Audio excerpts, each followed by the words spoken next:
Well, first of all, again, Mike Vinter with Aon Space in the Washington, D.C. office. Nordspace, thank you so much for having us. This is just a awesome facility to have a conference. My colleague, Will Greening here, if you have any questions regarding space insurance, we'll be out there at the reception, and we're also going to be at the Transport Canada conference tomorrow and the next day. So hopefully, if you have any questions, feel free to reach out to us.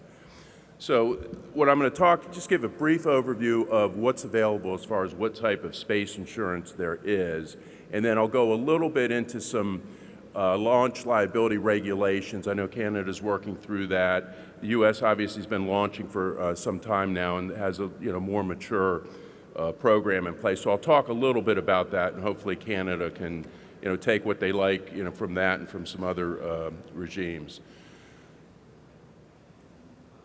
So real quickly, Aon, I'm not going to sell us too much. 15 employees, primarily based London, Washington, and Paris. Half of us are engineers by training, so we really understand the business. It's obviously a very technical business, complex, so we really need to have the expertise. Just a quick look at some of the clients we represent. Nordspace is there. We're working with them through some programs.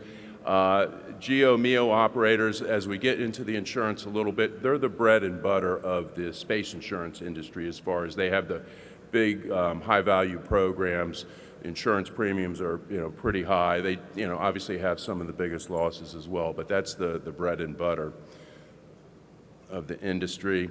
And here, this is a launch conference, so there's some of the launch companies that we're working with. We've been working with SpaceX from day one. Mentioned Nordspace, and there's a couple others, Rocket Labs we work with as well. So we're pretty familiar with the regulations and the insurance that's required. So let me spend a minute or two on this slide. So this just encompasses everything that you might procure as far as space insurance. So let me see if I can get the pointer working here. So there's really two main categories of insurance, and sometimes people mix them up a little bit. So it's simple, but you really have to pay attention a little bit. So we have property insurance, and then we have liability insurance. So this is the phases of a program. So let me just walk through it real quickly. So here we have a satellite undergoing assembly, integration, and test. So that's going to obviously be a valuable satellite. So what we do is the satellite manufacturer is going to cover this through their corporate insurance from the manufacturing, transit, and the launch activities at the launch site. Now, what's very unique to space is when this happens, when we have intentional ignition, the satellite owner then assumes title and risk of loss. So anything that happens to that satellite after intentional ignition, it doesn't fall on the launch vehicle provider, it falls on the owner, and they typically will buy insurance, launch insurance, to cover that, and that's their sole recourse. So they can't go back against the launch provider. So that's taken out, and it's usually for a period of 12 months, and it also covers the operation of the satellite, the on-orbit checkout, in the initial months up to a year of coverage for the satellite. And then after the expiration of that policy, there is an in-orbit policy that you can take for the rest of on an annual basis. Now let's flip here and let's go back to the liability. So we're going to talk I'm going to spend a little bit of time here on the launch liability. So again, the liability prior to the launch campaign, it's just going to be your general liability, auto, workers' comp, et cetera. So that's going to be, each party is going to be responsible for their own.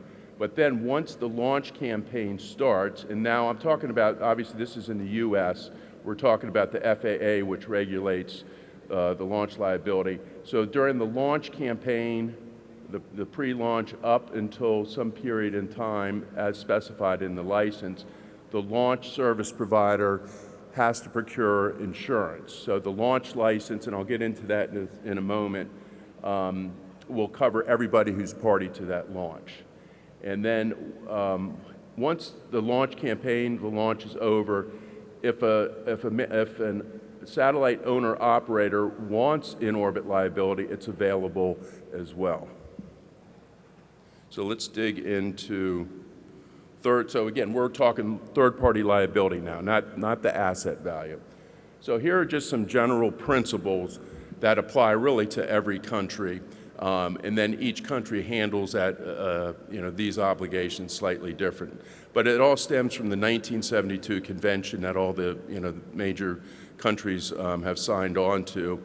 And the legal principle is there's absolute liability for a launch. So if something happens during a launch, the launch provider has to pay that. So that's sort of the concept of absolute liability.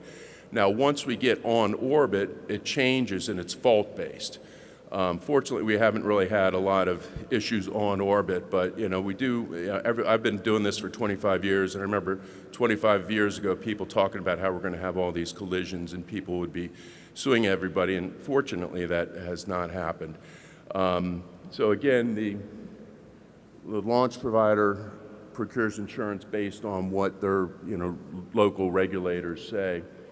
And it just covers, everything as far as the launch campaign, if you will, as defined in the regulations. And then an important thing here is this has really served the space industry well, as everybody essentially waives their rights against each other. So nobody's really suing each other. As I mentioned in the previous slide, if there's a claim, it really falls on the insurance policy, and the insurance policy, again, the underwriters waive their rights to go after anybody who might have been caused the damage. So let's talk real quickly. I know I'm in Canada, but I know the U.S. regulations, so we'll just talk about it real quickly. So in the U.S., the FAA administers it. It's through the Commercial Space Launch Act, and there's been some amendments. And there's basically, there's protection for the U.S. government property, and that's a key point because it has caused issues. It's the federal government, so if you're launching from Virginia Wallops Island, it really pertains to just the U.S. federal government property. And then the third party, and I'll show you some examples here in a minute. So what happens in the U.S. is, in U.S. dollars, the launch providers are liable up to 500 million, but a maximum probable loss analysis is performed, and it's usually less than 500 million, although we do see some requirements at 500 million. And in the U.S., the regulations, when the regulations went into place, I think it was probably like in 1986, the laws were written so it'd be 1.5 billion of indemnification above whatever the MPL analysis. So if the MPL analysis says you have to buy $100 million worth of coverage, then you would buy that, and then there would be 1.5 billion of government indemnification above that, and adjusted for inflation, that's roughly 3.6 million today. All parties are additional insureds, including the U.S. government, and there's Public Law 85/804. That's for when the U.S. government assumes liability for a DoD mission or that type of thing. So let's move on. Now, when it comes to the underwriters who review the technical bits, this is sort of what they're looking for when it comes to pricing the liability insurance. So they're looking for, excuse me, let me go back. It's just some of the, as you might imagine, whatever the limits are, that's going to drive it. The history, where you're going, the vehicle size, site map, et cetera, population centers. And the insurers are heavily reliant on the FAA licensing process, because what we see as the insurance community is the final license that comes out, and it just says, thou shalt buy this much insurance. But there's obviously a tremendous amount of work that goes into the licensing, all the safety analysis and everything. So the insurance community assumes that if you get a launch license, that there's been a lot of work, reviewing the safety aspects of the launch. And so you can actually go, it's interesting, excuse me. You can go online, FAA.gov, and you can actually look at launch licenses and sort of see what the financial requirements are. So we just pulled a couple just randomly so you could sort of see how everything works. So it always amazes me, they have a launch license for Electron in New Zealand. I always ask the question, and I don't fully understand that myself. But let's go down here. So Wallops Island, off the Virginia coast. It's kind of a remote area, although there is a small town, Chincoteague, not too far from there, and there is some, there is some population center there. But if let's stick with Electron here. So when you look at a license, you'll see this. So Electron is required for the flight. So to procure third-party liability in the amount of $220 million US. So the pre-flight would just be the launch site activities prior to intentional ignition, if you will.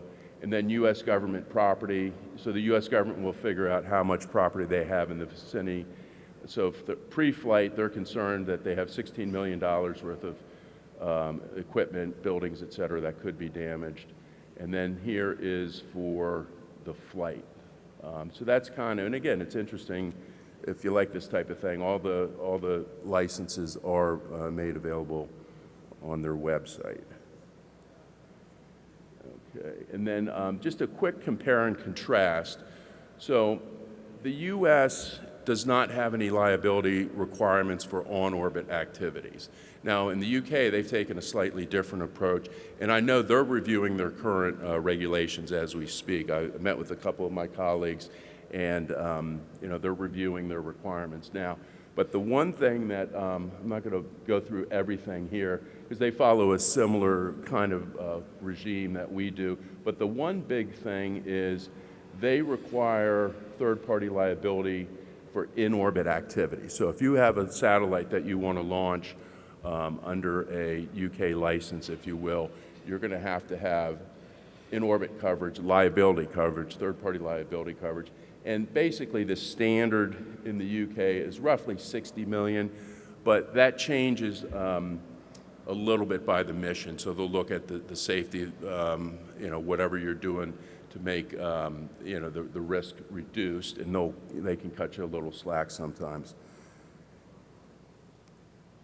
Oops, let me go back.